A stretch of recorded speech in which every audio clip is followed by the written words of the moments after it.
This podcast contains explicit content and is intended for mature audiences. Listener discretion is advised.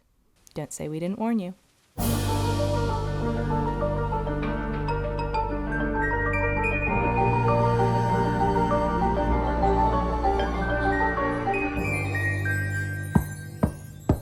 Hello, my name is Madison. And I'm Hannah. And you're listening to Who's Knocking?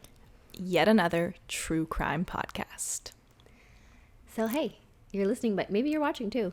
We're on YouTube in case you didn't know that. Today we are doing part 3 of our Jeffrey MacDonald series. This will be part 1 of the Wilderness of Error book, I guess you could say. We've done other episodes, so if you have not listened to those episodes, I would highly suggest that you listen to those first before getting into this, because we're knee deep in everything. And yeah, I'm ready to get into it. Are you? Yes, I'm ready. Ready to So you were kind of telling me a little bit about what you're going to include in this episode, and that a lot of it's going to be about Helena, right? Yes. So everybody strap in, because we're going to get into some details here, and I'm going to read a lot from the book. Yeah, so personally, I really like getting into a lot of the details. Same. That I just find very interesting. So let us know if that's what you're into, because that's what you're going to get for this episode. And yeah, this is mostly about a Wilderness of Error. So we've gone through Fatal Vision, which is a book written by Joe McGinnis about the murders of Colette and her 2 children, Kimberly and Kristen, and her unborn baby. And that book is written from like the perspective of Jeffrey MacDonald having done it. And this book kind of counteracts the other one. So we are going to be going back over a lot of the same stuff, but from a different perspective. So there will be repeated information, but it'll be looked at in a much different way. Which I think is really interesting. Also, I've read this book. It was probably like 5-6 years ago at this point, so I don't remember everything. But this is my only really background on this case, which basically Errol Morris assumes Jeffrey MacDonald's innocence. Like, I would say the perspective of the book, basically the whole time, the implication is basically that he is actually innocent. Yeah, I would say that that's true. Or it leans towards that. Yeah, and like there's a difference between being like he's not guilty or he didn't have a fair trial, right, and he's innocent. That's important. And I don't think Errol Morris explicitly says I think Jeffrey MacDonald is innocent, but that's definitely what he's getting at. Yeah. That's the vibe I got from reading it. Yeah. And Helena plays a really, really key role in this. If you guys remember, she was a potential suspect, and then she ended up passing away. So now we don't know. But she had confessed multiple times saying she was there. She matched the description of what Jeffrey had claimed the intruders looked like, woman with long wig. I forget what else, but she had floppy hat. Big boots. Yep, she matched all those indicators. There were people who saw her potentially that night as if she had left from the scene of the crime. She had confessed to different people. She had been an informant for the FBI in the past. Is that right? The Something police, like that. Yeah. Like drug police. So she'd been involved, but then at the same time, she was considered unreliable by a lot of people because she was essentially on a lot of drugs. Yes. But she's such an interesting character in this case. She is, and I think it's unfortunate that she's dead. But I think even if she had lived, it's so muddy. I don't think that anyone would have gotten the truth out of her, because even if she were to say the honest truth, I think there would be people who would believe her and people who wouldn't. That's crazy. We really will never know, but we're going to try and figure it out. So here we go. Okay, so for context, I am a huge fan of Errol Morris. Same. I really like a lot of his movies. He's, in my opinion, a pretty good writer. A lot of people had a lot of problems with this book. And I thought it was pretty well written. Thought that it was poorly written based on my Google searches of reviews and stuff. But I enjoyed the book. When I read it years ago, I enjoyed it. When I read it now, I enjoyed it. Don't know if I think it's necessarily the most... like unbiased? Yeah, it's definitely biased. Yeah. But I'll just say... I watched Thin Blue Line, and that was one of Errol Morris's first films, and probably arguably one of his most famous. Definitely. For anyone who hasn't seen it, A Thin Blue Line is a documentary that argued that this man in Texas was wrongly convicted of killing a police officer. it was an excellent documentary, and it actually helped overturn that conviction. Right. So it actually led to overturning a miscarriage of justice. And interestingly enough, the guy who, I don't remember his name, but the guy who was the subject of that documentary actually sued Errol Morris after. Really? Because he wanted the rights to his own story. Oh, okay. And Errol Morris had, I guess, in his contract or whatever he had done, he kind of took ownership in the rights of it. Yeah, I feel like that's a little shady. Yeah, and it's his story. It was quite a mess. But yeah. Regardless, he did help get this man out of prison. True. And so I think the major bias in this book is that, so Errol Morris had previously made a documentary that helped a wrongly convicted man, and I think he wanted to do it again. Yeah. And so he was specifically looking for a person who was convicted of a very heinous crime that a lot of people thought was guilty, that Errol Morris thought that he wasn't, and like he wanted to investigate and prove this person's innocence. Right. He didn't say that specifically. I haven't seen him say that specifically. It just seems like that's what was going on. But that's my take. Yeah, I would agree with that. And I don't think that's a bad goal. No. I think there's very clearly a lot of people in the American judicial system who are locked up who shouldn't be. So, you know, there's a lot of people who are trying to do stuff about that. But it is hard to know sometimes. Yeah. It's true. I think that he was looking for like a particularly heinous, like a particularly horrifying something crime, with shock value like this. Yep. So this is what he found, and I guess it's up to everybody else to decide whether Errol Morris was right or whether Joe McGinnis was right, because only one of them can be correct. Oh my god, I have no idea which one it is. Me neither. I don't, and nobody does, but Jeffrey MacDonald is currently sitting in prison. He knows.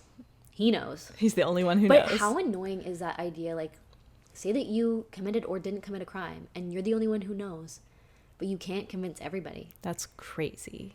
That must be, like, so frustrating to sit in a headspace like that. Well, if he's innocent. Especially if you're innocent. Yeah. If you're not, then... You got what you deserved. Yeah, and, like, you're more just, like, fooling a bunch of people. Yeah. So, just keep that in mind as we're listening, because I think it's so interesting. It is. So, Errol Morris sets the stage in his book. He notes that the 60s was a particularly violent time in American history. Yep. Political figures being assassinated all over the place. The Vietnam War is going on. The Manson murders had just taken place. And to top it all off, huge drug problem in Fayetteville, which I mentioned before. Okay. Very bad. So 1970 is when the crime happens. It's a huge turning point in that whole culture. Yeah. So Errol Morris has a very interesting theory on what really helped, like, nail the coffin in Jeffrey's coffin. Okay. And it has to do with you mean why he was convicted? Yes. Okay. And I think it must be like a part of why he was convicted, or like it's not like a piece of evidence, but he believes that Jeffrey MacDonald was kind of unofficially diagnosed as a psychopath. Oh, okay. And although it's not explicitly stated, it was implied, and it was implied that he was able to behave like a normal guy and was actually viewed by many as an exceptionally nice person, a good father, an overachieving doctor, surgeon, and military captain. And this, of course, would have to mean that all of that was a facade, carefully masking an evil and deviant monster, a liar who fooled around on his wife, killed his whole family in cold blood. And I'm not sure that I necessarily agree with this. I mean, it's extremely freaky if it's true. And he kind of talks about, like, that this has happened many times, that, like, as soon as you kind of put somebody on the stand and say, like, this person, he's, like, he fools everybody, and he seems like a really nice guy, but, like, he murdered his entire family, and you put it in a sense that, like, he is a psychopath, and that's how he could do it. Because then you kind of put it in the minds of jurors, like... He's crazy. He's scary. He's got a split personality. Yeah, and, like... If you can, as a jury member, you can believe that, you can disbelieve it, or you can, like, you know, be partial to it. And even if you're kind of partial to it, it's gonna, like, color your view of everything and make you think, well, he could just be completely lying. Yeah. No matter what he's doing, it could refute it. Yeah. So a psychopath is a liar and somebody who can very convincingly portray him or herself to be whoever they choose. So therefore, everything that they do or say could be seen as an act. And Errol Morris makes this very bold claim that once it was suggested that Jeffrey was a psychopath, it in fact sealed his fate, a very common outcome for many wrongful convictions. Interesting. I don't know if I necessarily agree with that. Yeah, it's a leap, a little bit, right? I just don't know that anyone said that he's a psychopath. Okay. I think that there's a lot of like psychiatrists and psychologists who got up on the stand and said that like, I don't think he could have done this, or I don't think he's the type of person that would have done this. Yeah. And they made it seem like there was a possibility that Jeff was really fooling everybody. Interesting. But I just think that was his personality. Yeah. And it's more, if he did do it, it was more that like something happened in a fit of rage, and not that he was like lying about his entire personality. Yeah, like an extreme circumstance. Because the thing is, like, there was nothing in his past to really indicate that he was a psychopath. Yeah. An asshole? Yes. Kind of a dick, kind of immature, maybe? Sure. But not a psychopath. Yeah, and then like a dick in the sense of like somebody who like entitled, treats people bad. And not even like I think he grew up in a way where like he was a very hard worker, like he worked for what he got, but it's like now that he was finally like reaping the benefits of all of his hard work, he was like ready to use it. And he didn't see himself as getting the rewards because he was like strapped down with the wife and kids. Yeah. And that's, you know, our take on that. Yeah, because he was young. He was like 27, 26. He was 26. Yeah, that's really young. Which is younger than me. Yeah. That is younger than me too. But that doesn't make him a psychopath necessarily. No, and I mean, even the term psychopath is like a very highly debated word. And like, what is a psychopath? What's a psychopath versus a sociopath? Yeah, well, we'll talk about some people who are definite psychopaths. Yeah, and I think like a lot of people say like, I don't even know if there really is a definition of a psychopath. I just said it, but I think like you know a psychopath when you know a psychopath. Yeah, but I don't buy necessarily that Jeffrey was a psychopath, and Agreed. I also don't buy that people said that he was. Got it. Okay, I'm sure some people did, but I don't think that was a huge aspect of the trial, at least. Right. Unless I'm missing something. But anyway, he makes that assertion. Okay. So, another thing that really started the ball rolling on Jeff was the coffee table. Yeah, I remember and that's a huge part in this book. So one of the main reasons that Bill Ivory began to suspect that the crime scene had been staged was the coffee table. And if you recall, Bill Ivory was one of the first CID detectives, which is something military. Yeah, one of the military, whatever. I said it before. I don't remember. The coffee table had been found resting on its side, and this was a very top-heavy coffee table. Mm-hmm. And Bill found that the coffee table, no matter which way you kicked it over, would always fall completely onto its back. Yes, I remember this. He did a ton of experiments, kicking it over in various ways, blah, blah, blah, and it was like, there's no way. It could not have landed on its side. Which is very interesting, if true. But it's interesting, too, because, like, if you're staging a crime scene and people are already dead, like, are you not just going to kick the coffee table over? Like, he's saying that he, like, specifically placed the coffee table on its side. Yeah. I mean, I could see that. If you're going to stage something, don't you just, like, do the motions? Like, do you go, let's make this coffee table look as if it was kicked over by, like, gently, like, you kick it over. I think he was, I mean, if he did stage it, I think he was, like, overcompensating. I think that makes sense. It's possible. Like, if he's being kind of this, like, methodical doctor about it, it's like, okay, now this will be flipped over. That just does not seem like a smart way to stage something to me. Yeah, because they would go back and do that. Like, if you're going to stage drawers that have been rifled through, would you not rifle through those drawers? Honestly, I think there's an argument to be made in either way. Like, if you're being smart, you would do it as if you were doing it. But if you were like, let me get to the final result of a messed up house, you might extra deliberately mess stuff up. This is reminding me of a Harry Potter scene. Do you know Harry Potter? Yeah. Okay, so when... A person of our generation. Okay, cool. So when Dumbledore and Harry go to see Professor Slughorn, sorry, anyone who does not like Harry Potter, and they're trying to recruit him to work at the school, but they go to his house and it's like this bloody, terrible crime scene, and Dumbledore's like, okay, something's wrong here. And he basically like pokes an armchair and it turns out to be the guy hiding, and they realize because the crime scene was like way too deliberate looking, it was fake. Yeah. But he was trying to stage it, so he made it look like over the top and fake. See, but Shout another out Harry reason Potter. that they thought that it was so staged was because, like, there was so few things overturned, and there was, like, in the dining room, like, there was cards that, like, Valentine's Day cards that were still up. And it's like, if you were that meticulous about creating the crime scene, like, would you not overturn more things? Like, would you not create more of a mess? So that almost if you seems thought like about it so hard. Yeah, that almost seems like it was staged then. Well, I'm saying that it just doesn't make sense that it would be the coffee table. None of this makes sense. No, it doesn't. But anyway, so after the defense started looking through the photographs, the team noticed that the fallen table had actually been laying flush against a rocking chair. Okay. Which looked like it had been moved sideways. So this was perhaps a result of the fall. And so if they repeated the experiment of kicking over the coffee table against the rocking chair, the table always ended up on its side. Okay. So and it was like the simplest thing. They were like, okay, it fell on the rocking chair, clearly. So maybe the crime scene wasn't staged. Well, maybe. But it's like, maybe it was staged, but he kicked it over and it was against the rocking chair. It doesn't answer a question, but it's just an example of, like, something like the flaws in this. Well, this is what started it all. Yeah. Looking at Jeff saying, this is staged, he did it. And they spent a lot of time on experiments, seeing how they could do this. And just one person that maybe was slightly smarter was like, what about that rocking chair right there? There's so many cases like this where, like, one small piece of evidence is taken as fact, but it's wrong. And then the entire thing is... It's all built on that. Yeah. Then it's like, okay, because that didn't happen, he staged this. Yeah. So what else can we, Crazy.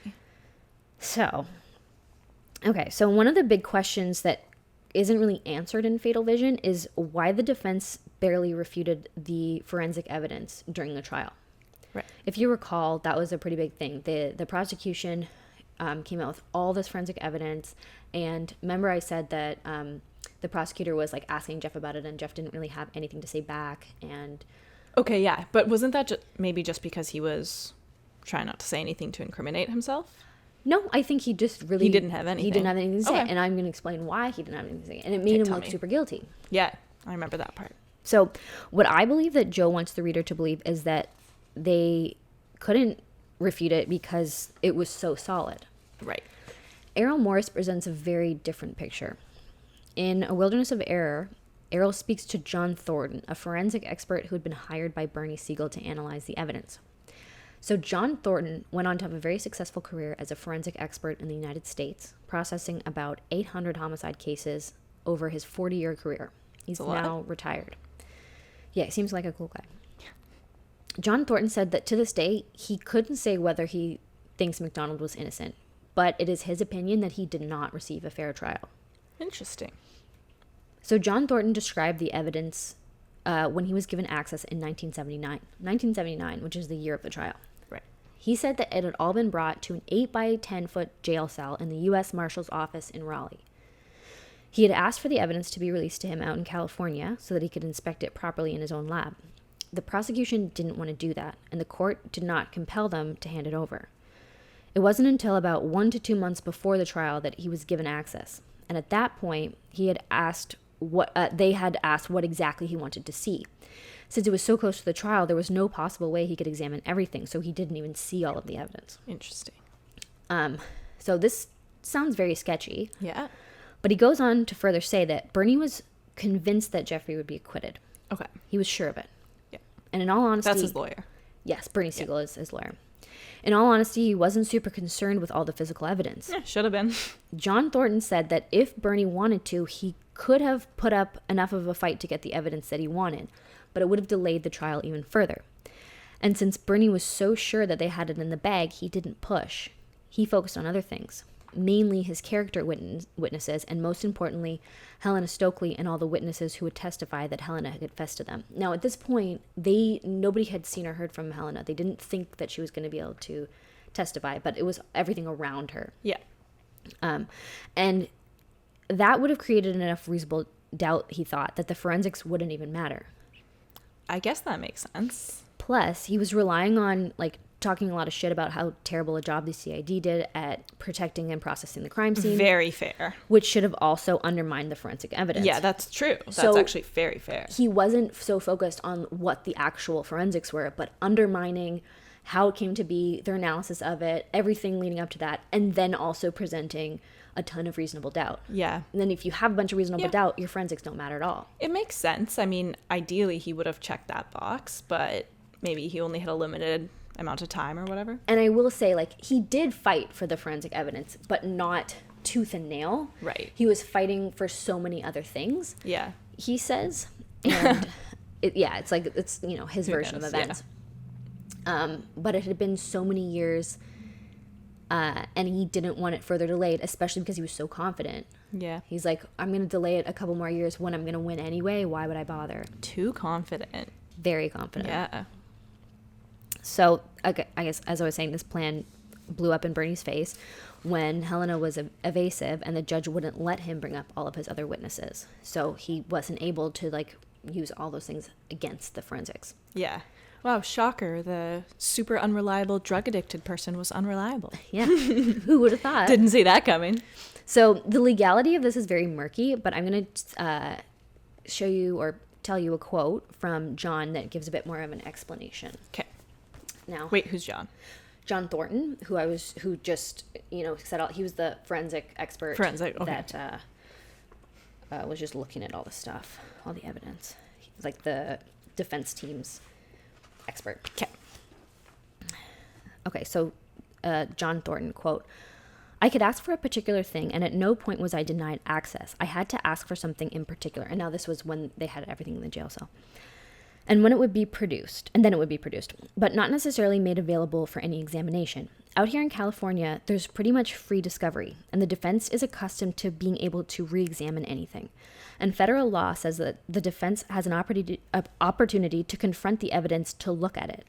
But federal law doesn't really say that the prosecution is compelled to turn it over for any examination, particularly if there's any destructive aspect to it. And in a blood typing, there's going to be some destructive aspect. And that, of course, is what the prosecution is thumping. They say, well, we can't release any of the evidence that's going to be consumed by the analysis. The judge has been around quite a while, and so he knew just how much he could get away with without making a reversible error. So in short, the defense went to trial without an adequate examination of the evidence. Okay, so they're saying that the defense doesn't have the right to examine evidence if there's a chance they might destroy it.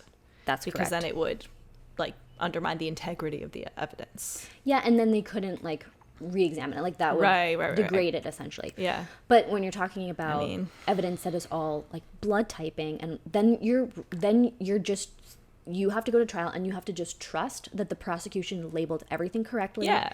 That all the blood droplets and every spatter they did properly, which maybe they did. Right, but maybe they're biased against the defense. Well, and I think you don't even have to make it that conspiratorial. It's just human error exists. Right. And having two people, like, both sides look it over means that everybody, like, all the biases are checked. Yeah. And you don't have to just assume that the one side is correct in all their analysis. I mean, that seems fair to me. Like, for the defense, and especially if Jeff did not do it, then that could be the difference between his conviction or not being convicted. Well, absolutely, especially since their whole theory of events, like, has to do with, like, they found Kristen's blood here, and so that means that she was there at this time, and they found Colette, and, like, the footprint was in Colette's blood. They pieced it together. Yeah, it's, like, very specific. Yeah. And based on, and as I said previously in another episode, in case anyone forgot, but what really worked out for the investigators was that there's blood everywhere, and they didn't have the ability like they do now to, like, be like, this is his blood, this is that blood. Yeah. But because every person in the house had a different blood type, they were able to just go off that and go, that this is the AB blood, this is the O blood, this is the B whatever, and connect it to that person. Mm-hmm. And it just, they fucked up so much stuff. Right. And then we're just going to be like, oh yeah, you got this perfect. Like, everything you did was probably spot on. Like, yeah. Like, how much contamination was there? And also, I mean, nobody ever explains, but, like, all those people but what if one of the intruders also had AB blood? Right. and their blood was mixed in. Yeah. We don't know. We know that that's AB blood and that Kristen had AB blood, but we don't know that that's Kristen's blood. Yeah. And, like, probably they were correct, but we don't know. There's a lot of cases where, like, it comes down to a little weird thing. Yeah, I know. So that's their version of events, and I think that's a fair argument. Okay. Another one of the very big pieces of evidence was the pajama top. Mm-hmm. And I'm sure you probably remember a little bit about this. It was left on Colette. There were perfect punctures in it, as if it had been laying on her when someone was stabbing her, which was different from Jeff's view, because Jeff's, his testimony was that he had been holding it out in front of him and they were stabbing through it. Yes. But when they tried to experiment with that in court, essentially, like, it was different rips. Yeah, the court experiment that they did, like, since he was moving, it made, like, tears instead of perfect puncture holes. Yeah. So Jeff claimed that the pajama top had been pulled over his head while the attackers were stabbing at him, and he held it in front, like you just said. Yep. And then he later laid it on top of Colette, and that was his explanation for all of the holes and Colette's blood on it. Yeah. The prosecution says that Colette's blood was on the shirt before or during the stabs, and they also said that due to the precise holes found in the shirt, that the shirt must have been stationary while being stabbed. Had the shirt been in motion the way Jeff described it, the holes would have looked rougher. The pajama top was examined by Shirley Green, a physical science technician in the microscopic analysis unit of the FBI laboratory. Glad we finally got a woman in here. Good old Shirley Green. Well, she doesn't do a good job. She doesn't do us proud. Okay. According to Errol Morris. I mean, right. So it's all, like, I don't want to, like, shit on people because it's like one person thinks they did a really shitty job. The other side thinks they did a great job. And I'm not going to sit here and be like, I know. have no idea. But anyway, poor Shirley does not come out very well in this book. Oh, no. She was tasked with matching up the holes to the stab wounds based on the photos at the crime scene. Okay. See, there were 48 holes in the shirt, but only 21 wounds on Colette. Errol Morris says, quote, "There were 2 separate sets of photographs taken at the crime scene. The pajama top is seen in 2 different positions, folded in different ways, and there's disputed testimony about where it was actually found," end quote. Interesting. And Shirley Green is quoted as saying, quote, "We weren't concerned about having them angled and having the photographs match up. All we were concerned about was matching the holes in the same position in the same number," end quote. Which, that's not good. Yeah. Like, it's either a forensic experiment like that, you can't just be like, oh, I'll match this hole up with that hole and this and up with this. It has to be exactly the way it was. Yeah. And that's what Errol Morris is saying. Another premise of the experiment that Errol Morris disputes is the fact that most of, if not all of the stabs created more than one hole in the top, being that there were 48 holes and 21 stab wounds. Since the ice pick was tapered, that would mean that the holes that occurred on the outer layer would have been bigger than the holes created on the, like, underneath layer. Makes sense, yep. Shirley Green admits that they hadn't considered this during their investigation. Shirley. Yeah, Shirley. Jesus Christ. Yeah, Keep that's... it to yourself. Like, oh. So, in this book, Errol Morris made, like, it sounds pretty bad. It sounds, yeah. It sounds like they just were, like, matching up holes, and then they decided, yeah, like, that had to be it. That's what happened. Now, Colette's brother, Robert Stevenson, so he has this website about the whole case. Yeah. And it's a very old-looking website. I think it was last updated in 2009. Okay. We'll link it in the source notes. It is very interesting because, so first of all, he's very against Jeffrey. He obviously thinks Jeffrey did it. Yeah. But he has a lot of evidence and photos and stuff that we'll be adding in here. A lot of analysis. And he's quite an emotional, like, he writes funny. I like him. But anyway, he goes through everything, and he goes through Errol Morris's book. And is he a fan? No. Oh, right, because he thinks Jeff did it. Okay. Yeah, he's very much not. Okay, Morris yeah. fan. Stupid question. But he goes through point by point and goes, like, at this page, he said this, and this was wrong, and blah, blah, blah, blah, blah. Like, it goes through, like, dedication. So much. Though he does, like, it's more the first half of the book, the second. I don't know if he just, like, got tired of reading it, or, like, it's a long book. Or didn't have as much to refute in the second half. Yeah. But he, on this chapter, and what I was just explaining about Shirley Green and everything, so he makes 2 comments. He says, quote, "There are not 2 separate sets of crime scene photos showing the pajama top in different positions and folded in different ways. There are 2 sets of photographs taken by SSG Alexander and Hugh Squires, which depict the pajama top on Colette's chest from different angles. None show it other than turned right sleeve inside out. The photographs taken by Hal Page from Fort Gordon didn't depict the pajama top at all because it was collected before Colette's body was removed and Page arrived. It is utter bullshit to say that there is disputed testimony about where the pajama top was actually found. Where is the testimony and who were these witnesses? End quote. And then he says, quote, "It is even greater bullshit to say, as Morris does, that there are multiple ways the pajama top could have been folded to match up the 48 punctures with 21 holes. Morris has it backwards. It is making 21 thrusts through 48 holes in the multiple layers of the inside-out pajama top to produce the same pattern of 21 ice pick wounds as exists on Colette's chest. If there are multiple ways to do this, Morris needs to do more than just say it or lie about it. He needs to demonstrate it." Interesting. I'm still a little bit, like, nauseated by the 21 ice-picked wounds. And those are just the ice-pick wounds. Yeah. Fuck. Doesn't include the other stab wounds and the, like, club beatings and, like, her arms being broken. So brutal. Yeah. And, like, there is crime scene photos there. Like, you can see it. Have you seen them? I wouldn't suggest, but I've seen some. I did not look at the kids, though. Yeah, fair. Couldn't. I saw pictures of, like, after their bodies had been removed and all the blood. And it's pretty horrifying. Where do you find these? There, you can literally just Google it, or you can go to this guy's website. Okay. But it shows you, and it shows the pajama top. This whole thing with the pajama top, oh god, and doing the experiment to, like, I do not know, and I'm sure it can be done. I'm not saying it can't be done, but it is, I don't know how you look at a photo of how a pajama top laid on top of somebody in, like, just like a whatever way. How do you recreate that? There's so many small aspects to it, like exactly how it's folded. Like it would be very hard to recreate it. And if you see it, it's like very crumpled. Yeah, it would be extremely difficult.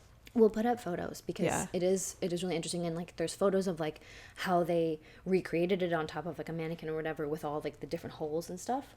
I mean, I'm glad they were spending their time doing some type of research into this after they monumentally botched the crime scene.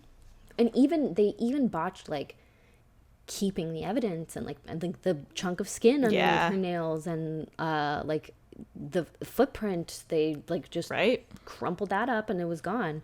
So it wasn't even just the crime scene; it was also the actual analysis evidence. And, like, the evidence collection and everything. Yeah. So it's really, really difficult to trust any forensics in this case, in my opinion. Agreed. Okay, and so that brings us to Helena Stoeckley. Our girl. Poor Helena Stoeckley. I do feel bad for her because she's a very sad person. But anyway, so I'm going to go back a little bit and, like, refresh us. Yeah, talk about her from Errol Morris's point of view from the beginning. Cool. So it seems to be, this is how Helena's name originally came up in the investigation. So the CID officers had gathered a bunch of hippies in the area that matched MacDonald's descriptions. Most of them at the time were on drugs and admitted to that, but they denied any involvement, of course. Yeah. So at some point, Helena Stoeckley's name came up. A police officer named Prince Beasley, yes, his first name is Prince. Very cool. That's his name, said that she matched the description perfectly. Beasley had thought of her as Helena and him as friends. And the night after the murder, he staked out her house. Now, they were friends, but also she was a drug informant for him, so they had this weird relationship. Helena finally arrived home that night at about 2:30 a.m. in a car full of guys.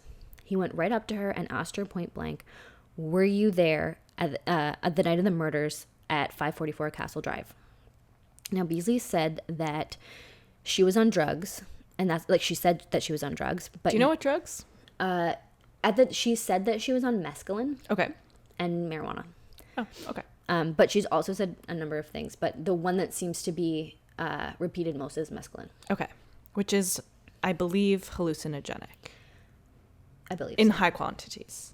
Yeah, it seemed like she was on mescaline, and she's claiming that it, like, really affected her. Okay. I'm sure it does. So much so that she couldn't remember anything. Yeah. Or that's what she says. I mean, it's possible, depending on how much she took, right? So... Not weed, though. Shout out weed. You would never betray me like that. Marijuana. Marijuana does not make you kill people. Yeah.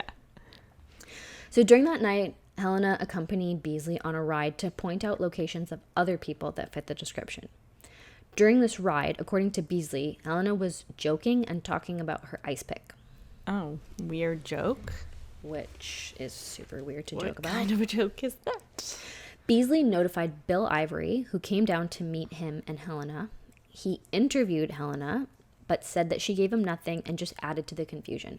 Okay. Bill admittedly was already pretty convinced that Jeffrey was the killer, something he began to suspect immediately after he saw that coffee table. Wow. After the Article 32 hearing, the CID put together a team to reinvestigate. Richard Mahone was one of the team members, and he tried to get Helena to provide hair and fingerprint samples. Mm-hmm. She refused, so he went to Prince Beasley. I keep calling him like Prince Beasley as a to Prince Beasley. It does sound like it. To see if he could convince Helena to cooperate. Mm-hmm. So, as I mentioned before, Helena was a drug informant. Her family later claimed that when this all began, she was recruited by the police. When she was recruited by the police, she was essentially unable to say no. I don't know if it was like they caught her for something and were like, be a police informant or we're going to put you in jail. Right.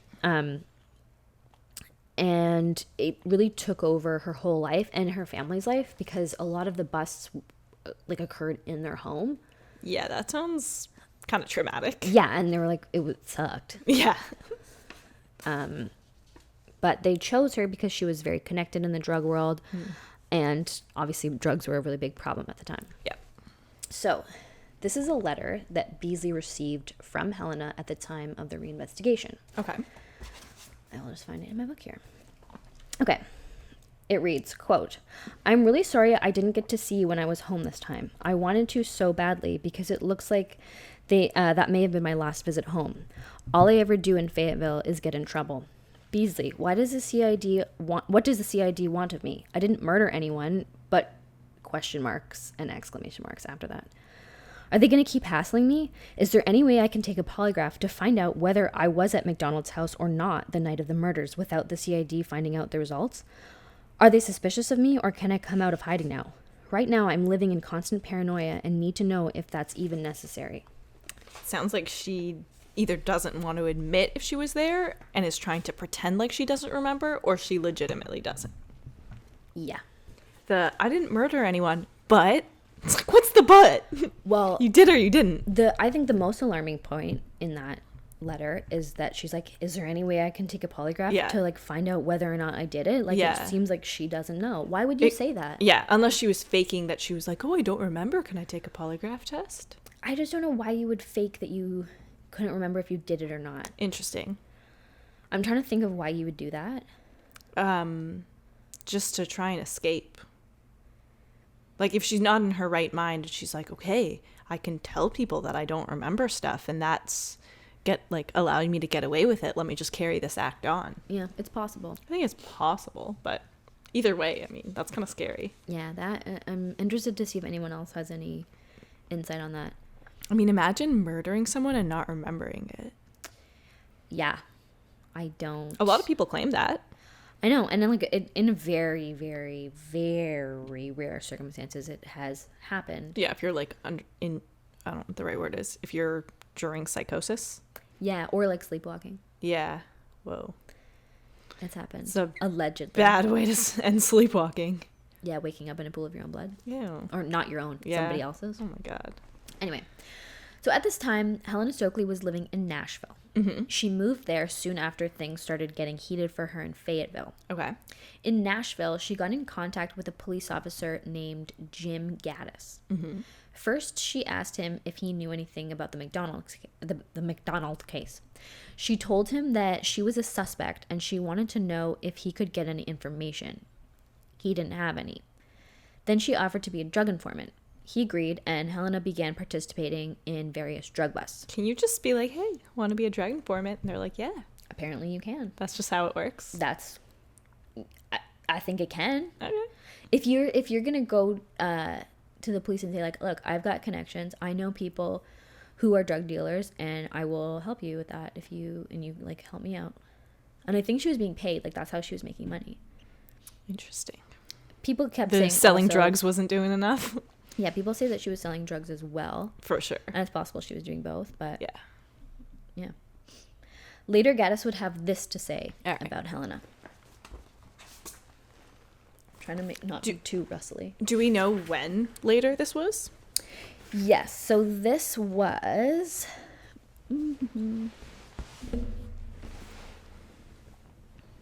This was early 1971. Okay.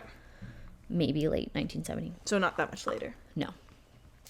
She pretty much moved out to Nashville kind of as things were heating up for her. And, like, she just stayed hidden and didn't come back to Fayetteville. Makes sense. Reasonable. Quote, and this is Jim Gaddis. Quote, during this period, I've established a good relationship with Stoeckley. I feel that she trusts me. On several occasions, I've talked to her about the MacDonald case. She told me a lot of things about the case. She has also contradicted herself several times about things she had previously told me. On April 23rd, 1971, Helena again told me that she wasn't involved in the murders, but that she knew who the killers were. Oh, shit. She wouldn't tell me who they were. Oh, my God. When I asked her why she wouldn't tell me, she said, those people are suffering enough as it is. Whenever Helena... I mean, that's not an excuse. No, it's not. Okay. Whenever Helena talks about the murders, she gets real depressed. As of right now... As anyone would. She has me convinced that she really knows something about the murders. In fact, on the 23rd of April, she said that she wasn't involved in the actual killings, but that she had been there and witnessed the murders. Oh, fuck. But she wouldn't give me any details about it. End quote. Okay, so a lot of contradictions, but suspicious. Yes. Like, incriminating. And, like, it just seems like she very much... Sounds like she was there. It sounds like she wants to get things off her chest. Yeah. But can't. And... Again, I think this could have been that somebody tricked her into thinking this. It's so unclear to me. Yeah, that's true. We know people can be tricked, but it does not sound like she was under hours and hours and days of interrogation the way that some people, thinking West Memphis 3, they confessed, but it was after... Like, they were tricked, essentially, into confessing after so much intense interrogation. Like, who was tricking her that she was there? Well, I think that Prince Beasley, they had this weird friendship, and, like, you'll see later, like, he's, like, quite protective of her, but I think that she really valued her relationship with him, and he, like, treated her as a friend to get information out of her. Mm-hmm. He treated her as a friend to, like, get her fingerprints and all this stuff. Yeah. So, like, he was out there tricking her. Oh, that's fucked. I think later, like, I don't think at this point anything was too crazy. I think that they definitely scared her with a lot of stuff. And I think that there were people... I think when you're on drugs all the time, like, she was described as, like, always being, like, super out of it and, like, literally on drugs. I think it's much easier to convince somebody like that. Yeah, fair. Especially if they literally can't remember stuff. If she's, like, out of her mind, then it's probably pretty easy. Yeah. So it's difficult to say. I think, like, so many people have added layers and layers of just, like, trying to convince her of one thing or another and offering her things. And it's like, now this person... Like, I think it is reasonable to be like, she is an unreliable witness. I don't know how you, like, wade through just, like, her testimony. Yeah. So contradictory. Like, she'll say one thing then the other, but I can't believe she said she was there but didn't commit the murder. She knows who the people are, but she won't say who they are. Like, she's so close to telling us. And just fucking tell us. This is, like, not even the half of it. Fuck, because even if she could just implicate the people, then maybe they're more reliable. There's so much. Okay. So, again, Helena was asked to take a polygraph. Mm-hmm. She agreed. Those present included Officer Gaddis, Robert Brissentine, a CID polygrapher, and Richard Mahone. Here are a few of Robert's notes from the pre-test interview. Okay. So he goes in a list of, like, A to Z of just, like, notes from the pre-test. Okay. And I'll read most of them. So he says, quote, I'll just label them as, like, 1, 2, 3, because otherwise I'm just saying random letters. Okay. 1. That due to a mental block, she does not remember her activities or whereabouts between 12:30 and 4 a.m. hours on February 17th, 1970. Okay. 2, that during a period of 3 or 4 months subsequent to the homicides in the MacDonald residence, she was convinced that she had participated in the murder of Mrs. MacDonald and her 2 children. Okay. 3, that prior to the homicides, she had heard that the hippie element was angry with Captain MacDonald as he would not treat them by prescribing methadone for their addiction to drugs. I remember this from the book. Miss Stoeckley later retracted this statement and said that she only thinks she heard of Captain MacDonald's before the murders. Okay. I don't remember what number I'm on. I think 5. That prior to the homicides, she had visited Castle Drive, Fort Bragg, North Carolina, for the purposes of delivering illicit drugs to an officer known only as Bob. Okay. 6, that approximately 24, I guess this would be midnight? 24 o'clock? 24 o'clock. Was that midnight? I think so. That's midnight, right, Aidan? Okay. Aidan says yes. But I thought 00. Okay, whatever. Figure that out. She and a man named Greg Mitchell consumed LSD and mescaline. Okay. So here she claims that there's LSD as well. Yeah. That she was using all types Which I'm sure will fuck you up. LSD and mescaline in high doses, probably? Probably. I don't know. That she was using all types of drugs, opiates, heroin, marijuana, depressants, stimulants, and hallucinogens prior to and immediately following the homicides. I mean, that'll do. Oh, after. Yeah, that would have been, 1, 2, 3, 4, 5. That's number 6. 7, that since the deaths of Mrs. MacDonald and her children, she, Helena, had suffered nightmares whenever she sleeps. Shit. 8, that during February 1970, she possessed and occasionally wore a pair of white boots, a floppy hat, and a blonde wig. That's the outfit. 9, that following the homicide, she discarded the boots, hat, and wig. Why'd you discard them, Helena? 10, that she went into hiding to evade police arrests subsequent to the homicides and considered fleeing from Fayetteville, North Carolina. 11, that she knew the identity of the persons who killed Mrs. MacDonald and her children. 12, that if the Army would give her immunity from prosecution, she would furnish the identity of those officers who committed the murder and explain the circumstances surrounding the homicides. Shit. So if they gave her immunity, but we don't know, would she have been honest? They didn't give her immunity, right? No, they didn't give her immunity, but that's like... Very Linda Kasabian of her. That's my question too, is like, if you really thought that she was there and was involved, like, why wouldn't you give her immunity? I don't know. Then you could solve the crime. Yeah. And if you literally don't think, if you're the people who think that Jeffrey did it, who cares about giving her immunity? Right. You think Jeffrey did it. But what if she did it and they gave her immunity? That's the only, like, negative of that, right? If she did it, she was the least involved of all parties. Yep. And you give her immunity and you find the other 3 who are basically the ones responsible for all the violence. Right.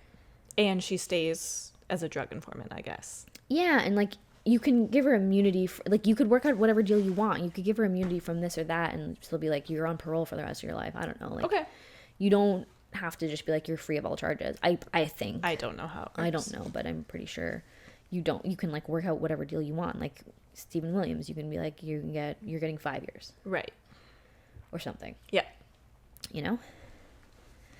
So, the test was somewhat inconclusive because Helena began to get super vague and weird after they wouldn't give her immunity. Oh, shocking. But the results indicated that although her story was very unclear, it is reasonable to conclude that, at the very least, Helena believed that she was there. And this is the same polygraph that I talked about in the last episode, by the way. Mm-hmm. So, Helena was investigated over the years, but the investigators on the case largely ruled her out, deciding that she was an unreliable witness. She was briefly mentioned in the grand jury, but she was not called as a witness. That's crazy. So, she's like the only named person. Let's fucking call her as a witness. Well, she names a bunch of people. God. Right? So fast forward to the trial, it was assumed that no one was able to locate her. Mm-hmm. Helena had been unavailable for the defense for the last 9 years. Okay. Her parents had been subpoenaed, and there was the possibility of putting them on the stand. Okay.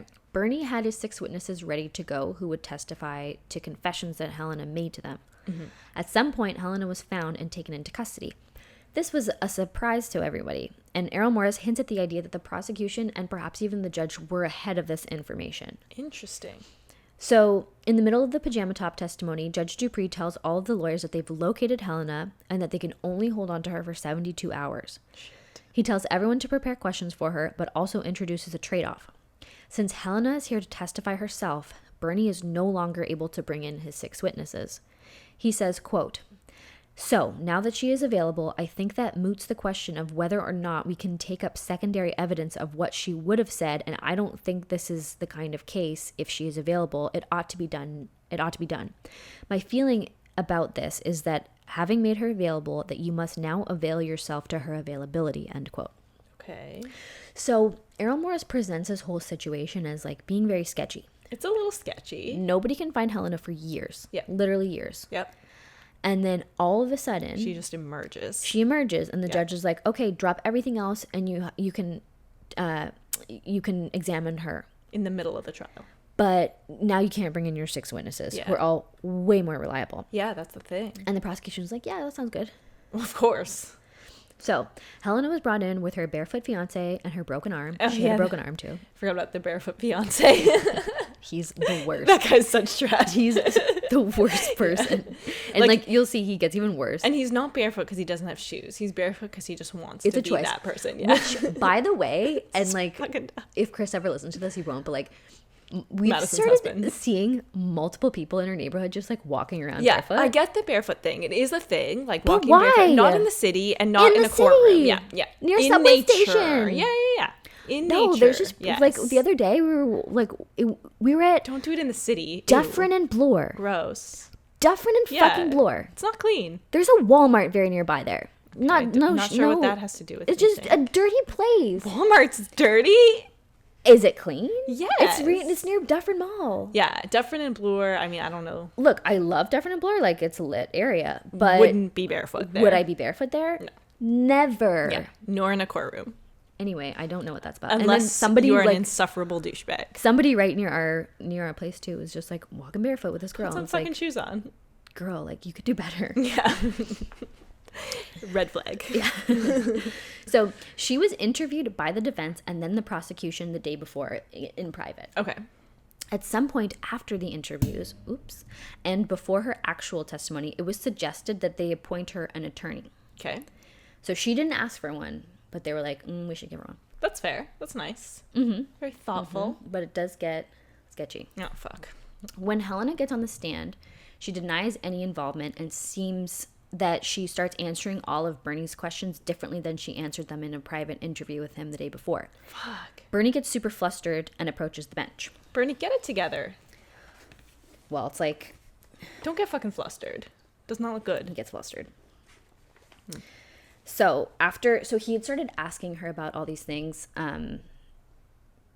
memories of different conversations and like whatever. And she starts answering like, no, I don't remember that. And he's like, girl, you just said you remembered it. Yeah. And then he's got all these other things that he wants to get rid of all his other witnesses. Yeah. And so he's got all these other things that he wants to ask. And he's like, I can't ask her them now because she's just going to say some bullshit. Yeah. So he approaches the bench and says, quote, "At this time, Your Honor, I ask for leave of the court to take this witness as on cross because she is a surprise and a hostile witness. Okay. I represent to the court that during the interviews with me and with other persons present, she stated that when she looked at the picture, she had recollection of standing over a body, holding a candle, seeing a man's body on the floor." So I think during the previous testimony, he like showed her a photograph and said like, "Do you remember this situation?" And like in the interview, she said yes, yeah. And now she's saying no. God damn. I also may say, Your Honor, we are now down to the bottom 5 or 6 critical things that she revealed yesterday. I have a feeling, based upon her answer to this one now, that when and if I ask her in an indirect fashion, that I may get negative answers. I had no anticipation of that because yesterday, throughout that time, she made these statements, we accepted them, and did not expect contrary. Okay. I mean, that's extremely frustrating. It is. Like, this girl's confessing, now she's denying everything, and now he can't call the people who she said she confessed to. It's a fucking mess, essentially. And it's fishy, because why? Yeah, you changed your story. Do they not, side note, do they not have like recordings of her previous testimony and interviews to be like, Helena, look, you said this yesterday? Clearly they don't, because Damn, why would should have fucking gotten that out? Yeah. Should have gotten it. Yeah. If someone's unreliable, you know they're kind of unreliable, film the fucking confession. Yeah, and I wonder if, like, because during a police interview, they record things. Yeah. I wonder if it was different at the time. Might have been. But, like, they didn't have recorders then. I bet they did. They for sure did. So, yeah. Jeff's on a talk show. They had fucking... Yeah. I wonder if it's the type of thing where, like... I mean, it was done in private, whatever, but for some reason, it seems like that would be, you know, a part of it. It's very interesting. Anyways. It's a good point. Yeah. Because there's no mention of that. Mm-hmm. So the prosecution claimed that Helena was testifying the way she had in their interview, and they crossed her successfully. That. So because of this weird situation, Judge Dupree ruled that he would allow the testimony of Bernie's 6 witnesses. Thank God. But their testimony would not be heard in the presence of the jury. Isn't that the whole point? Well, so then after hearing their testimony, he would make the decision as to whether or not it could be repeated in front of the jury. Okay. Which, like, let the jury make up their minds. Yeah. Anyway, so first up, I'm going to go through most of these witnesses. Okay, let's hear them. And, like, give you a little bit of their testimony. Cool. So first up was Jane Zillow. Pronounce that. No. It's Zillious. Probably Zillow. I've been saying Zillow, but I'm assuming that X is silent. Yeah, that's what I'm going to assume. So she was one of Helena's neighbors when she first moved to Nashville in late 1970. Okay. And here is an excerpt of her testimony. Okay. Where are we at here? So sorry, this book is a mess. Okay. Bernie Siegel. You were describing where Helena was crying, that she was talking about standing in the rain, and she hugged herself. Jane Zillow, yes. Bernie, did she at any time look at her hands or say anything about her hands? Jane, when she leaned over and she hugged herself like this, she was telling me about standing out in front of the rain. When she came to herself, she was speaking with her hands. So she flipped her hands like this, and she said, so much blood. I couldn't see or think of anything except blood. Ugh. And she said, I asked the boys to take me home. I had to get home. I did ask her at the time, what did you do with your clothes? She said, I got rid of them. I didn't ask her how she got rid of them. She just got rid of them. I didn't ask her any questions, you know? Bernie, did she say anything about not wanting any more connection with those clothes? Jane, yes, she did. Bernie, what were her words if you can remember? Jane, I said, well, why did you get rid of them? She said, because they were the same clothes that woman in the case was supposed to have been wearing. Bernie, now did she say who were the persons murdered, either not by name or Jane interrupting? She said a woman and 2 small children. Fuck. Bernie, did she ever mention something about her wig? Jane, yes. She told me that she had on her blonde wig and her white boots. I know that they were white plastic leather boots because before that, when we had been working in Bonnie's shoe-teak, she pointed out the boots to me. A pair that was in the store, and she said, I had a pair of boots like these, and I loved them, but I had to get rid of them. Okay. End of and that. No reason for having to get rid of them, other than that's what the woman was supposed to have worn. Yes. Okay, I mean, that's a good enough reason, I guess. Yes, and I don't know if I'd mentioned it before, but even in the Article 32 hearing, it came up that Helena had a white floppy hat, right. She had a pair of boots like that, and blonde wig. Had a blonde wig, and all of those items, like, right after the murder, pretty much, she got rid of in different ways. Yeah, which, if it was simply to avoid suspicion, if she had not done it, or had not been involved, but just didn't want to be implicated, I guess that's realistic, but what's the deal with the blood? So much blood. Like, that's fucking scary. Yeah, and even, like, with the hat and the wig and the boots, it's one thing if you got rid of them before people were asking you about them, it's another. But the way that she had said it was like, the boots were Tammy's and I gave them back to her, and like such and such said she really liked the wig, so I gave it to her. Yeah. And like she made it super suspicious. It's suspicious, yeah. I mean, if you're somebody who is kind of on the run from the law, being involved in drugs, maybe you're just being overcautious, but it's suspicious for sure. Yeah. It for sure is. Mm-hmm. So, next up was Charles Red Underhill. I will call him Red, just for... Cool name. Yeah. He was a Nashville music promoter, and he also knew Helena in 1970. Okay, he would be a promoter named Red. Yeah, exactly. And now, mind you, this is a southern-sounding man, and I'm reading it the way I'm reading it, so... We'll imagine the accent. Okay, where did I start this? Okay, so I'll go through this. Bernie Siegel, do you recall what month it was? Red. It was the month of December 1970. Mm-hmm. Bernie, what happened when you got to the door of her apartment? Red. Well, I just walked up and I knocked on the door. After I had knocked, of course, this was like the same second, really 2 seconds, and I heard someone crying, more or less just into a hysterical sob instead of a normal cry. I asked Helena. The voice that came back was, get away. I asked again. I said, Helena, is that you in there crying? She said, get away. I don't want to see you or nobody. So I said, well, I will go down and get Bonnie and she can come in here and maybe straighten you out. She said, who is it? And I said, it's Underhill. And she said, Red? I said, that is right. I am going to get Bonnie, which is the lady who had been working with her and helping her along and so forth. Mm-hmm. Then she said, wait a minute. Don't go get Bonnie. I will let you in. And she came to the door and unlocked the door and walked in. It was the first and only time I had ever been inside of her apartment. I asked her, I said, what in the world is wrong with you carrying on like this? Something happened to you? What is wrong? Tell me. She just started sobbing worse and just terrible. The next thing that came out of her mouth was, they killed her and the 2 children. I said, what is wrong with you, you goofy fool? Are you on dope or something? Bernie, what did she say? Red. And then at that minute, she reversed it for some reason. Why, I don't know. And she said, they killed, and sobbing just hysterically at the same time, getting these words out. They killed the 2 children and her.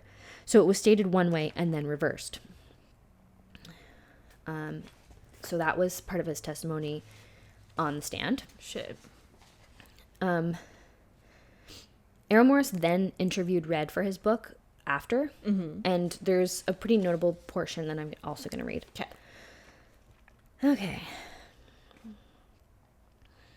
I will start it from... Okay, here. And this is Red saying, and let me tell you something, my friend. She described that damn room down to a T. And he's talking about the crime scene. Okay. I had never been there, never seen it. And then in the lawyer's room in Raleigh, North Carolina, they brought them 8x10 pictures out to me. And I told them ahead of time, I said, make sure her ass is sitting here at this table when you bring them in them pictures. Errol Morris. And when the pictures were brought in, Red. I looked at them one by one, very slowly, glancing up periodically at Helena, and she had her head down.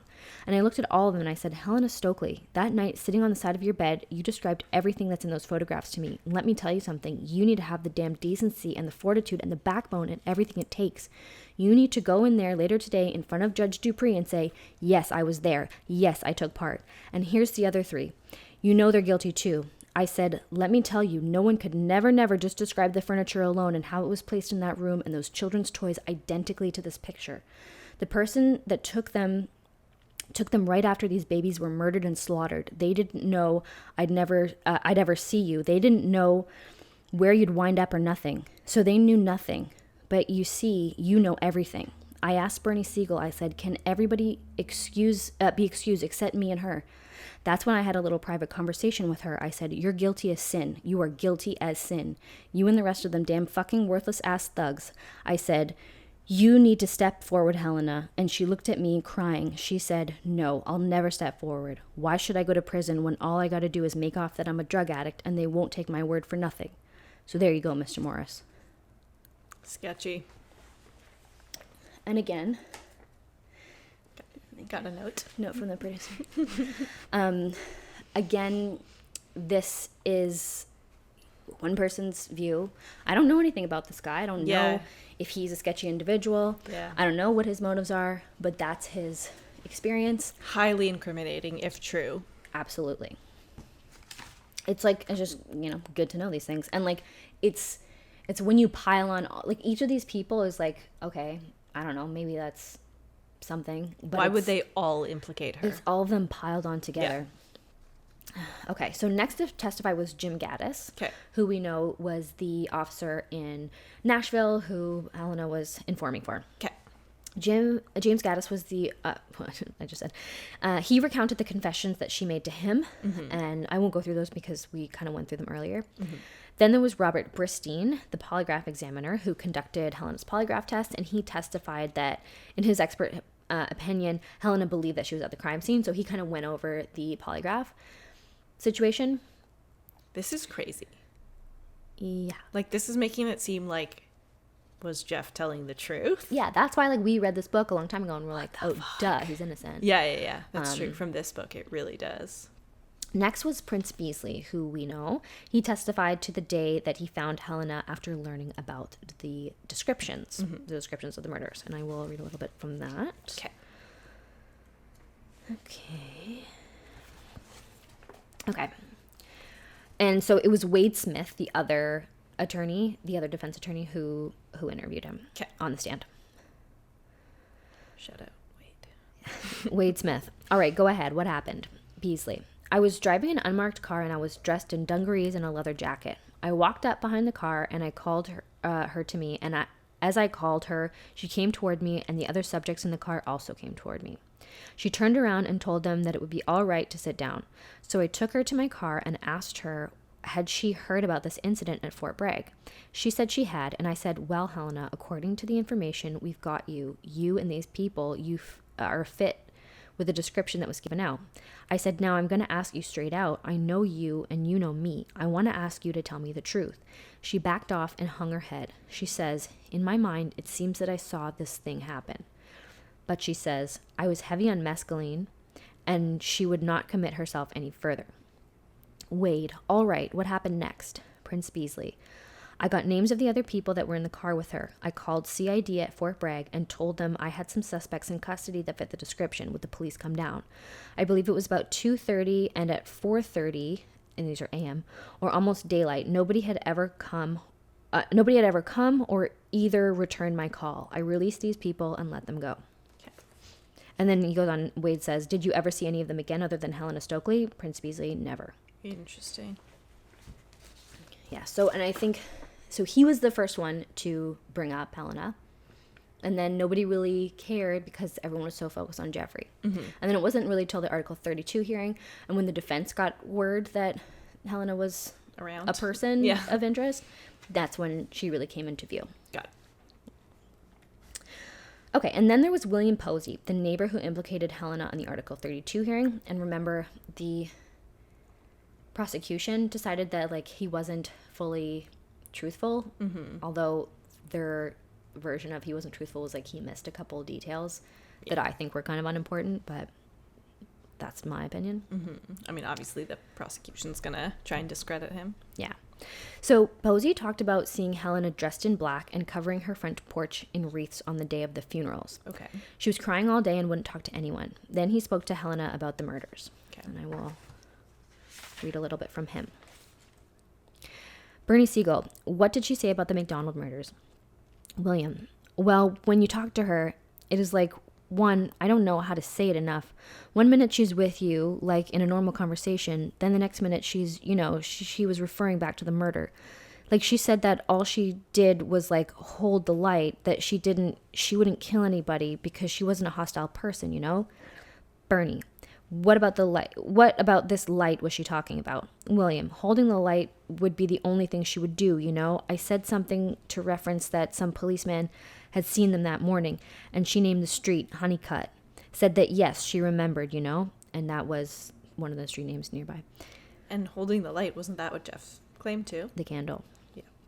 But it was like 1 minute she was there at the thing, and the next minute she was drifting back. And then Blackburn cross-examined her and said, so Blackburn, has Helena ever told you that she was in the MacDonald apartment? William, she never point-blank said that she was at the apartment. 1 minute she would be in a normal conversation, and the next minute she would be like she was right there. But, like, she told me about trying to ride the toy, and, like, she said about holding the light and things like that. And this toy that they're talking about is a hobby horse. And I will get into it maybe in the next episode, but one of the key pieces of, like, her witness testimony, and one thing that, because everything is so murky, but she had said to somebody, and I'll find it for the next episode, that she'd mentioned that something about the hobby horse, this, like, riding horse, that there was a piece that was broken. Okay. And so at first everyone was like at the MacDonald's house. And so she talked about the hobby horse before, and people were like, okay, well, there was a picture of it in the newspaper. Yeah, but the picture didn't note that it was broken, and nowhere ever noted that it was broken. Okay. So nobody can figure out how she knew it was broken. And hopefully I'll go into more detail about that next time, but okay. Just to put that into a little bit of context. Now I remember why I believed Errol Morris so much when reading this book. And I think he presents, like, to it's me... It's extremely compelling. To me, he gives reasonable doubt. Yes. But I think there are people who refute a lot of his evidence as well. Yeah, and, like, maybe he made that shit up. I don't know that he necessarily made like, manipulated it. But yeah. He's very good at storytelling. Yeah. Fair. Yeah. Love the guy. Do love his work. Mm-hmm. So after the testimony, Judge Dupree ruled that he would not allow the testimony of the 6 witnesses. Okay. So the jury never hears any of this information. But, right, this information. Why not? Just let them hear it. Yeah, and it was a very convoluted, it was like, there was this one rule that, like, you could present, I guess, like, what's it called? Like, hearsay evidence if it is, like, exculpatory, but this is not exculpatory. Don't know what that word means. Exculpatory would, like evidence to exclude your guilt or something. Okay. I don't think that was exactly it, but it's like I couldn't really understand exactly. It's like very legal terminology. Yeah. And I think it was shady, and I think this is like part of the appeals was like on this. I mean, the judge seems a little biased in favor of the prosecution. The judge is a lot biased. Yeah. And even... Which is bad. Even Joe McGinnis mentioned that. Like, even when the trial starts... He was, like, hating Jeffrey's lawyer. Yes. Even in this book, when the trial starts, he goes into, like, he did not like Bernie Siegel. Yeah. And, like, we think it's, like, he's literally a racist. Or, like, he's, like, a little bit anti-Semitic. Yes, like, Bernie's, like, this... Because he's Southern. Also, Bernie Siegel... is bald on top, it has long hair. Okay. Questionable choice, but fine. But, like, that's your thing, man. Just because he makes bad fashion choices doesn't mean he's, like, a bad person. No. And I like Bernie. He sounds like a cool guy to me, but he's a Jewish Democrat. Yeah. He's, like, very loud. He's very... And, like, he does not, like, help himself there. Like, he's constantly poking at Judge Dupree, constantly. But... nobody was like, oh yeah, he was fair and impartial. Right. Literally everyone was like, no, he hated Bernie and it was obvious. Yeah. And he was biased toward the prosecution. Right. And to me, like, that alone is like, what's the problem? You're a fucking judge, man. Yeah. That is your job. It's literally your one job. All you're supposed to do is be impartial and, like, help the jury to, like, make an informed decision. Right. And that, like, by all accounts, did not happen. Yeah. So then, Errol Morris spoke with Wendy Rauder. This is very interesting. Okay. Wendy was a law clerk working for Bernie Siegel at the time, and she had been asked to check on Helena at the motel that they had put her up in. Okay. There'd been some sort of issue going on there. Boyfriend with no shoes. Sorry, yeah. They got a call from the motel being like, you gotta get these people out of here. Like, these people are causing a huge scene. So she took Red Underhill with her. Remember, all these 6 witnesses were there, like, to hanging out. Be not deposed, but to stand to speak as a witness. Okay. So at the motel, she found Helena screaming at her boyfriend, who was not only not wearing shoes, he was wearing nothing but his underwear. Dear God. The bed was covered in blood. Oh, no. Helena claimed that she had walked into a door. She was holding her head in her nose, but it was clear that the boyfriend had injured her. What a piece of shit. Red helped get the boyfriend removed from the premises, and he took him to a bus station. Okay.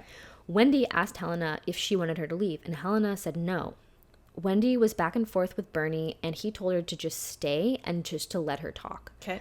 So she sat down with her, and first they started talking about opera. Apparently Helena was a huge opera fan. Okay. And Wendy went on to say this.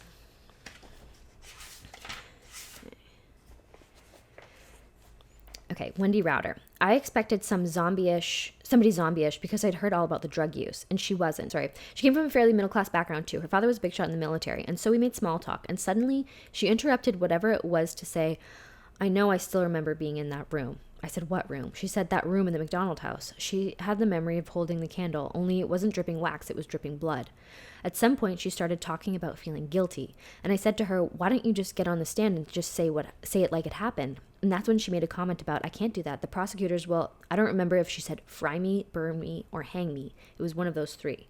But I didn't know that she had been interviewed by Blackburn. And at one point I said to her, Well, what do you expect me to do with this information? I said to her, don't tell me all of this because it's useless. You've got to come clean with somebody that's in a position to clear Jeff. And she kept saying, I can't do that. That was the extent of it. Bernie wanted me to go hang out with her as long as possible, but the judge interrupted that. He got on the phone. Errol Morris, the judge called you? Wendy, yeah, he called me. And he called me. She had, by that time, been moved to another hotel. Errol Morris, I guess she did get thrown out eventually. Wendy Router, yes. Right. We agreed to have her go. I rode in the car with her to the Hilton.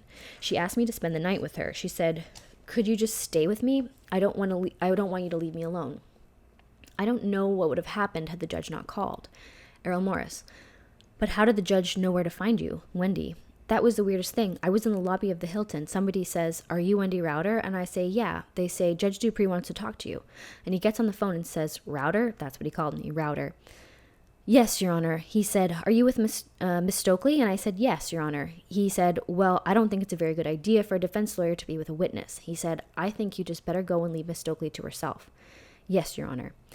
How he knew who was watching, the motel lady may have called the police may have called him, I don't know. I have no idea how he knew. It was so weird to get a call in the hotel from the judge, and that was my Helena experience. And then she goes on to say, Wendy, I truly expected somebody who seemed a little bonkers, and she seemed totally fine to me.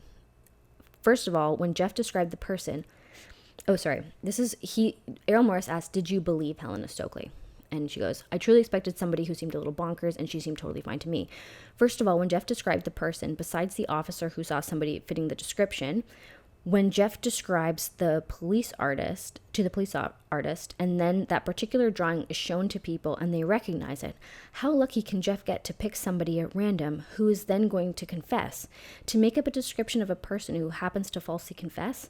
That gave me the mindset to believe her, because I just couldn't imagine Jeff being that lucky. That didn't fly with me. She carried on a conversation with me about stuff totally unrelated. I believed her. Yeah, I believed her.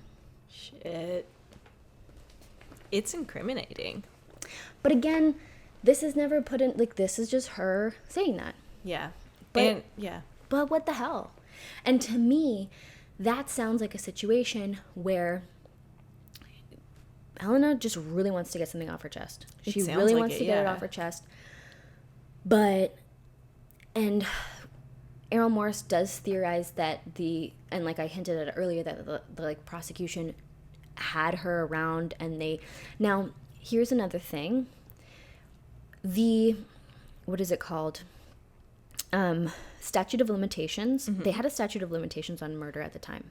So meaning that after a certain amount of time, like, the case is closed, essentially? After a certain amount of time, like, say it was 10 years. Yep.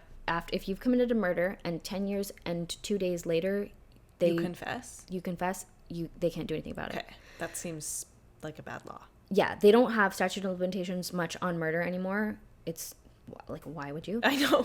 And that's a very interesting thing I was looking into a lot. But the statute of limitations was about to run out for that crime. Shit. So they had given Helena a lawyer.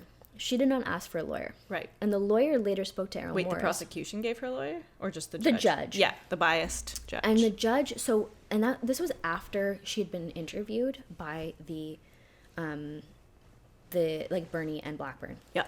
And that lawyer basically was like, the statute of limitations is about to run out. Mm-hmm. Just don't say anything. Don't implicate yourself. That's fucked. That's all he did, was just try to convince her not to testify and not to say anything. Smart as a lawyer. But that's what Errol Morris is saying bungled up her testifying.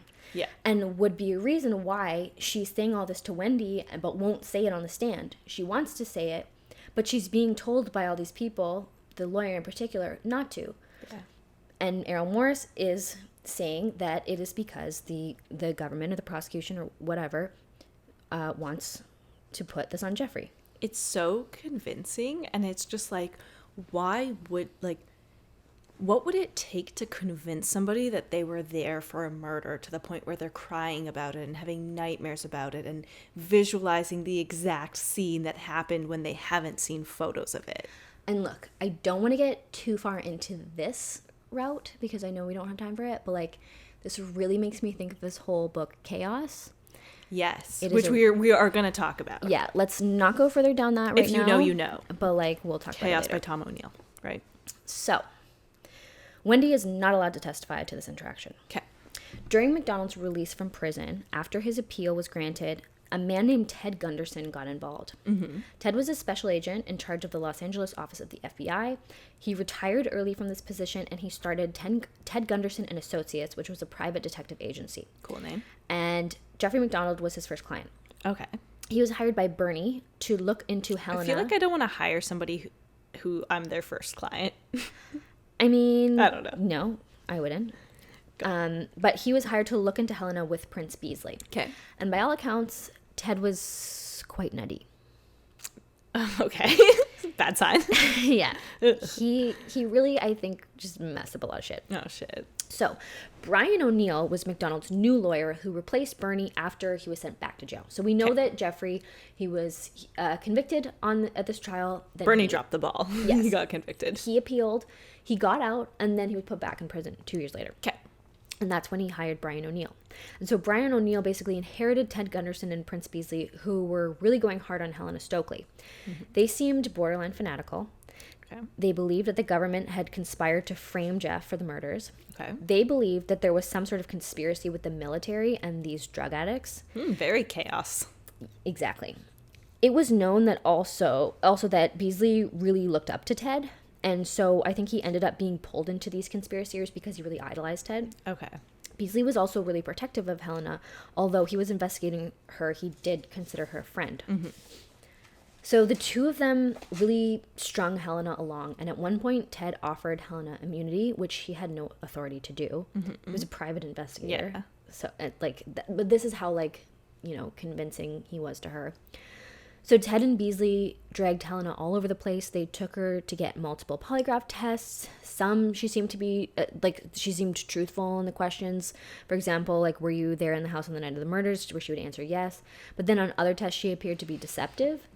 So, again, useless. So frustrating. Ted Gunderson thought that he was uncovering this huge conspiracy, but really, I think he was just muddying the waters even more than they already were on Helena, especially because he was so intense with her, and he was getting psychics and telling her that she was going to get movie deals and that MacDonald's family was going to help her. What the fuck? He was just taking somebody who was already pretty unreliable and taking somebody who was already difficult to read and just being look over here, do this, do Don't that. Call a fucking psychic. And yeah, he was just there's no place in this. So unhelpful. We love psychics, but come on. Yeah, but this woman does not need a psychic. Yeah, no. So to continue along with their investigation, Ted brought Helena to a man named Rex Baber. Okay. Rex was a lawyer, a clinical psychologist, and an assistant professor of medicine at UCLA. Mm-hmm. So a very successful person. Yeah. This is an excerpt from his notes from his time with Helena. Okay. Okay.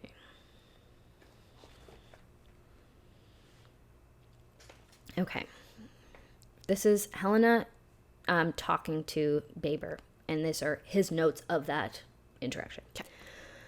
Quote, "From car to house, I remember, and fumbling at the door, somebody's saying to be quiet or you'll make the dog bark, going through the kitchen, finding Dr. Mac, television on but air off.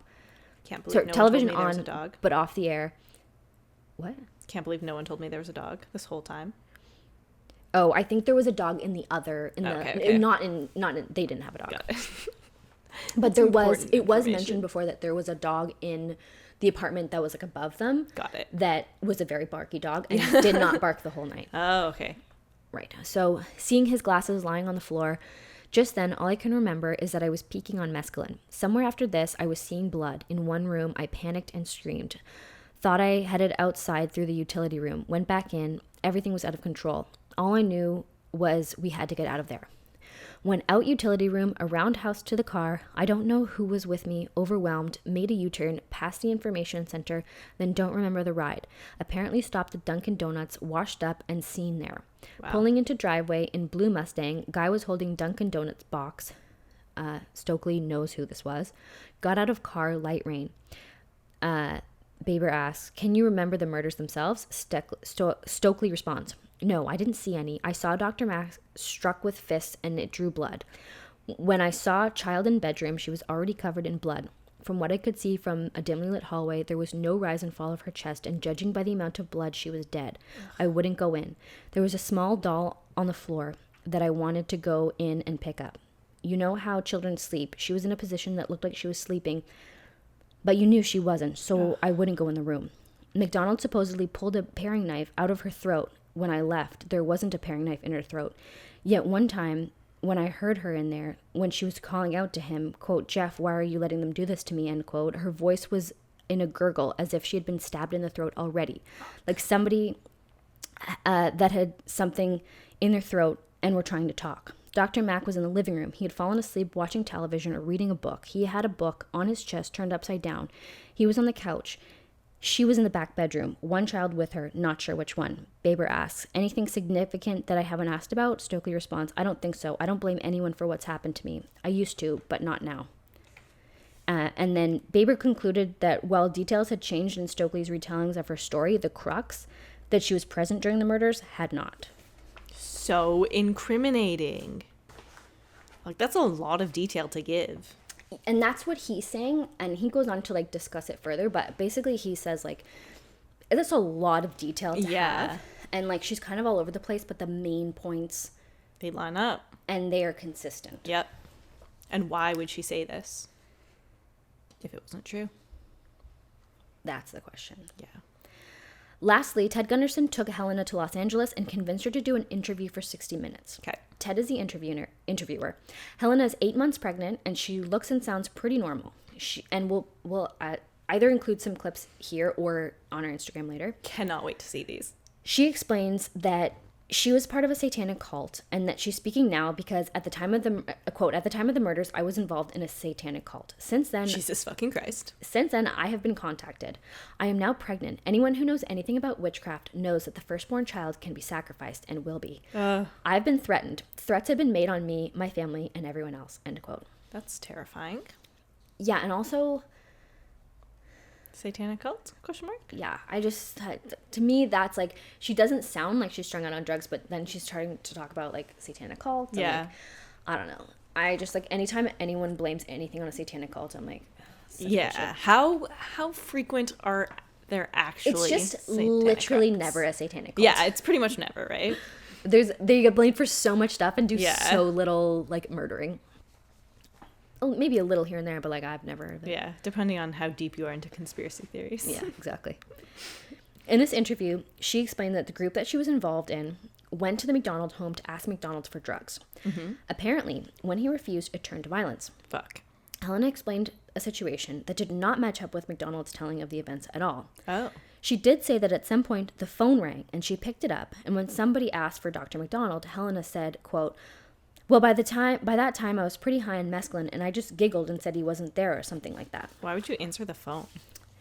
So it turns out that a man named Jimmy Fryer provided the FBI with an affidavit about the call he had made to the MacDonald home on the night of the murders. Oh my fucking God, okay. Fryer told the FBI that he was trying to contact a different Dr. MacDonald. Oh. Fryer was an AWOL soldier, and he had been treated by Dr. Richard MacDonald at Walter Reed Hospital, the hospital that Jeffrey MacDonald was also working at the time. Okay.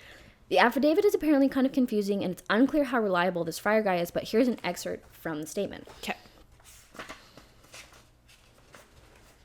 Okay, quote, Fryer then hung up, waited a few minutes, then called Womack Army Hospital again.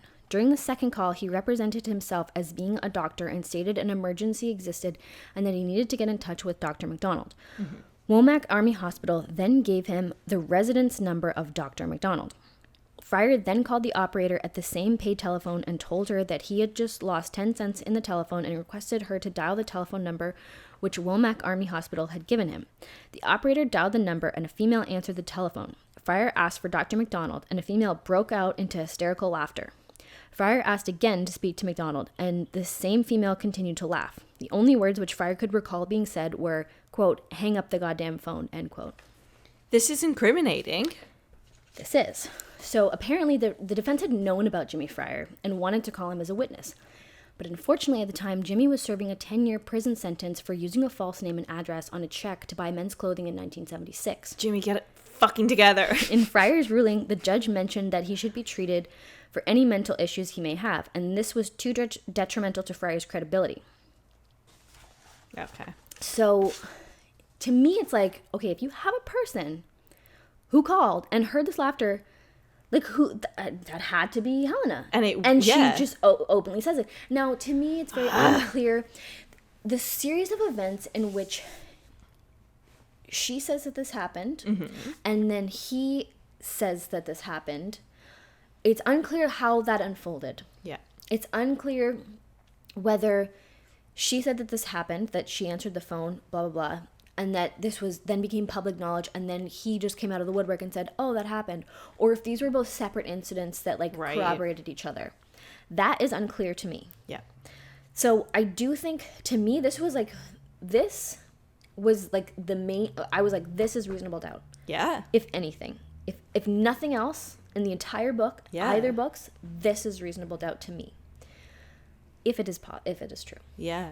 I mean, all of, like, everything from this book is really convincing. But this the most, because, like, she says so much stuff. She talks about being there and this and that, and none of it is, like, you can't, it's not definitive. There's nobody to corroborate that. Yeah, because they're just MacDonald. saying what she said. Yeah. But this has a separate person who, and to my knowledge, he just has nothing to do with anything. He doesn't, just no skin in the game at all. He doesn't, why would he care? Right. Who's just out there saying, yeah, I made this call, somebody wrong number. This woman laughed. Yeah. So to me, that's the biggest piece of reasonable doubt. And I'm coming to the conclusion of this episode. I'll just end it by saying that after Helena's death, Prince Beasley ceased his involvement with the investigation, and now he believes that MacDonald is guilty. Okay. He at some point got turned off by Ted Gunderson, and it was after Helena's death, a man that he had previously idolized, and he is now team Jeffrey being guilty. Okay. Which is a really big person to turn, because he spent, like, years. He was on the defense.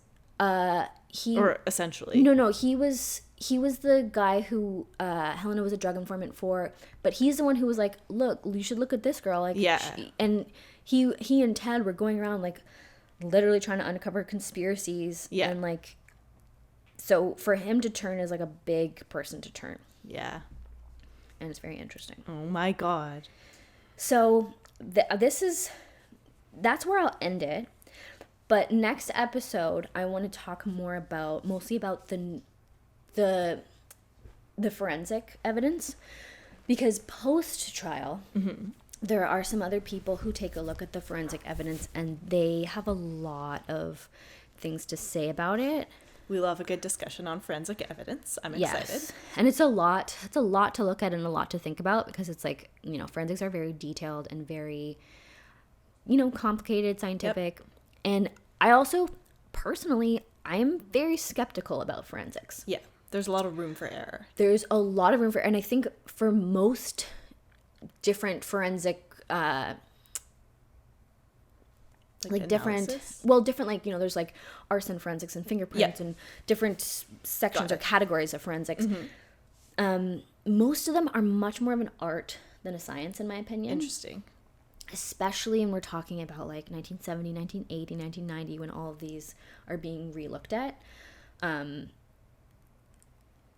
There's just, like, nowadays you see so many things coming out that is like, well, they found his DNA on the murder victim, or like they found his DNA on the knife, but it's like, oh, it was touch DNA, so like maybe somebody shook his hand and then that person got the DNA. Like, it's much more complicated than this says that, and like this implicates this person. I'm really interested to hear.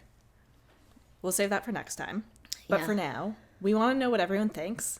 What was Helena's role? Was she making it up? Was she confessing? Like, I don't know. And it's so hard to know. I'm very skeptical of Joe, because I think that Joe, he was going to sensationalize this book. Like, he has an incentive. He had an incentive, and I think he also makes mention to somebody somewhere that like he had a publisher who was like who he thought would not really want like this type of book. He wanted like the person was guilty, so like make them guilty. So meanwhile, he had other people to answer to. Yeah. Meanwhile, the opposite of Errol Morris, who had some incentive to prove his innocence. So in both cases, there's a little bit of a bias. But yeah, we want to know what people think. This is unknown.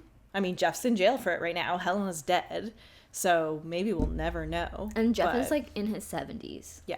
He's old. Like this He's happened still kicking though. Long ass time ago. Yeah. So yeah. Let us know what you think. Please let us get to the end before you make any major decisions, but feel free to like chat with us about it because I have so many questions and there's just this case just has so much information. Yeah. There's so much and it's like difficult to wade through and decide what to keep and what not to keep. You're doing a good job. Thank you. I will definitely slice together some of the CNN interview. I'll put Cannot wait to see it. CNN, no, not CNN, 60 Minutes. Right. Murder in October of 1969. Only if he didn't cooperate. Did they go in with the idea of murdering the family? Not the night of the murders, no. But they did discuss it in 1969, October. No, not murdering. So during the planning of the MacDonald murders and subsequent to that, after the murders, and during the murders themselves, you were actually a member of this cult of 13 people. Yes, sir. Will you name the people who were also in that cult with Yes, you? sir. And why won't you do that? I can't do it. Oh. Mm-hmm. Did they plan the murders in 69, October 69? They Yes, did? sir. That's what I'm saying. Aren't you concerned about being on television then? No, sir. I feel that Captain Jeffrey MacDonald should be freed once and for all and not to have to go through all of what he's been going through for the last several years. Cool. Well, everybody, thank you for joining us on this fucking journey. I'm so intrigued. Like, this is the book that I read, and it's very convincing. But this book is also super convincing. Yeah. So it's really hard. Reach out to us on Instagram at Who's Knocking Podcast, Twitter at Who's Knocking Pod. Yep. Email us. Hello at whosknockingpodcast.com. If you have episode suggestions or feedback, rate and review us on iTunes, please. Please, that would be really nice. It would be. Somebody wrote the nicest review. I know, and we don't know who it was, so let us know if you wrote that nice review about us. Yeah, it was because we really appreciate it. It was really nice, and I'm like, it must have been my friend V, the head knocker. But she said she didn't do it. She's the head knocker. Wait, is that the name of our phantom? She claimed it. Okay. Well, she said that they should be called the knockers. And I like it. Proclaimed herself the head knocker, but also like there's a really big boob joke in there. Yeah, exactly. It's perfect. But yeah, just everyone stay safe out there because you never know who's knocking.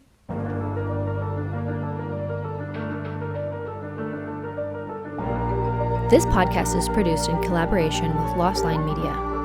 Artwork by August Digital. Music by Matthew Cook.